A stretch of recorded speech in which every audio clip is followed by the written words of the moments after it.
Welcome to Movie Quotes and Recaps. Today I am going to recap the movie The Last Samurai. In 1876 Japan, Katsumoto has a vision while meditating, a banner with a tiger, and the tiger itself is fighting off a group of samurai. In San Francisco, Nathan Algren, an ex-United States Army captain who's been traumatized fighting in civil wars and the Indian Wars, is now making a living as a war storyteller. During Nathan's performance, Sergeant Zebulon Gant is among the audience watching. Gant talked to Nathan after the performance and offer him a job that will fit both of them. Then they meet Colonel Bagley and Mr. Omura. Bagley asks him to train the newly created Imperial Japanese Army for a Japanese businessman, Omura, who intends to use the army to suppress a samurai rebellion against Japan's new emperor. Despite his hatred of Bagley, Algren takes the job for the money. He is accompanied to Japan by his old friend, Sergeant Zebulon Gant. Upon arriving, Algren meets Simon Graham, a British translator knowledgeable about the samurai. Later, they went to see the young Emperor Meiji, which happens to have an interest in the American Indian War, and ask Algren if it's true that the Indians paint their faces before going to war and that they have no fear. Algren replied that they are very brave. Over the course of 6 months, Algren had to train the newly formed Japanese army of conscripts, most of whom were peasants who had never even seen a gun. They are led by General Hasegawa, who nonetheless commands enormous respect. The general and Katsumoto fought together for the emperor. But before the men are trained to Algren's satisfaction, Bagley informs Algren that Katsumoto attacked a railroad outside his province. Bagley orders Algren to lead the inexperienced conscripts to engage Katsumoto. Algren protests and offers a demonstration of the army's inexperience and inadequate training. Bagley dismisses Algren's concerns and orders a regiment to track down and engage Katsumoto anyway.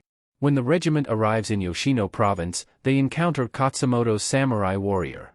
Bagley moves to the rear and orders Algren to do the same since the Americans are technically non-combatants. Algren refuses and takes personal command of the regiment. Algren then orders Sergeant Gant to report to the rear as well, but Gant refuses out of personal loyalty to Algren. During the battle, despite Algren's best efforts to command and encourage them, the conscripted peasants panicked.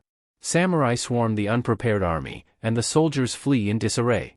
Algren and Gant stand their ground and manage to kill several samurai, but Gant is killed by a red-masked samurai named Hirotaro, and Algren is thrown from his horse. On foot, he desperately fends off several samurai with a broken spear embroidered with a flag depicting a white tiger.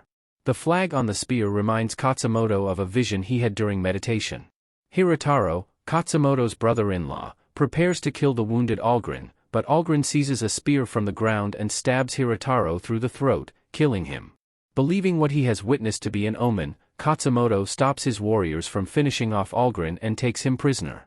His forces take Algren to their isolated village, where Algren gradually recovers in a house belonging to Hirotaro's family, including his widow Taka, her 2 sons, Higen and Magajiro, and Katsumoto's son, Nobutada. Over time, Algren overcomes both his alcoholism and the nightmares of his traumatic past and begins to assimilate into village life, although he does not adopt many Japanese customs. Eventually, he meets Katsumoto, who takes an interest in Algren and begins conversing regularly with him, each gaining a healthy respect for the other. Algren confides in his journal that he has never felt entirely at peace until he came to live among Katsumoto and his people. Despite her lingering fidelity to her dead husband, Hirotaro, Taka develops romantic feelings for Algren, particularly when she notices his fatherly relationship with her children. Algren studies swordsmanship under skilled swordmaster Yujio, gradually gaining skill and the respect of the village samurai. He also becomes fluent in Japanese as he converses with the local residents, earning their admiration. One evening, during an open-air torchlight performance, Algren saw an assassin and raised the alarm. Katsumoto is interrupted by an attack by assassins. Algren takes up a sword to help defend Taka, her children, and Katsumoto. He fights skillfully, killing a number of attackers and earning Katsumoto's respect. In the morning, Algren asks if the emperor ordered the attack or Omura. Katsumoto said that if the emperor wants him dead, he has but to ask. Algren deduces that the attack was ordered by Omura. Then Katsumoto informed him that the emperor had given him safe passage to Tokyo. Katsumoto returns Algren's belongings. Later that day, Algren says thanks to Taka for being good to him. After arriving in Tokyo, Algren learns that the army under Bagley's command is now better organized and outfitted with howitzers and Gatling guns from the United States. Omura offers Algren a new contract to assume command of the army and crush the samurai rebellion, but Algren politely declines by agreeing to Omura's offer. Omura then orders his men to kill Algren if he attempts to warn Katsumoto of their intentions. Katsumoto offers his counsel to the young emperor, to whom he was once a teacher. He learns that the emperor's hold on the throne is much weaker than he thought and that he is essentially a puppet of Omura. When Katsumoto refuses to observe a new law that forbids samurai to carry their swords in public, Omura orders him arrested and confined to his home in Tokyo. Anticipating an assassination attempt on Katsumoto, Algren attempts to warn him. On the street headed for Katsumoto's quarters, he is ambushed by several of Omura's men. Unarmed, Algren kills all of his attackers, narrowly escaping death by using the skills he learned while living among Katsumoto's people. With the assistance of Graham and Katsumoto's men, Algren frees Katsumoto from custody. During their fight, Nobutada is severely wounded and stays behind to aid his father's escape. Algren watches Nobutada charge their foes and be gunned down by the soldier. Katsumoto is still mourning the loss of his son when he receives word that 2 battalions, totaling about 2,000 Imperial Army soldiers, are marching out against them.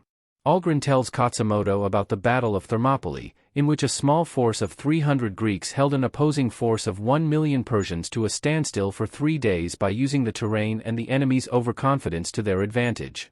Algren suggests using a similar tactic in the current situation to reduce the effectiveness of the enemy's artillery. On the eve of battle, Katsumoto presents Algren with a katana. Taka also gives him her dead husband's armor. When the Imperial Army confronts the samurai's rebel forces, the samurai fall back, preventing the Imperial soldiers from using their superior firepower. As expected, Omura immediately orders the infantry to advance.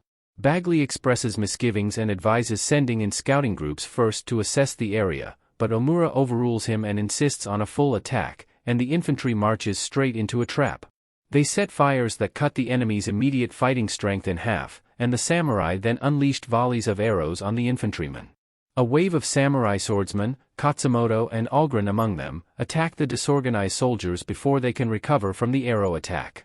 A second wave of Imperial infantry follows behind, only to be countered by samurai cavalry, and a savage melee ensues that leaves many dead on both sides before the remaining Imperial soldiers finally retreat.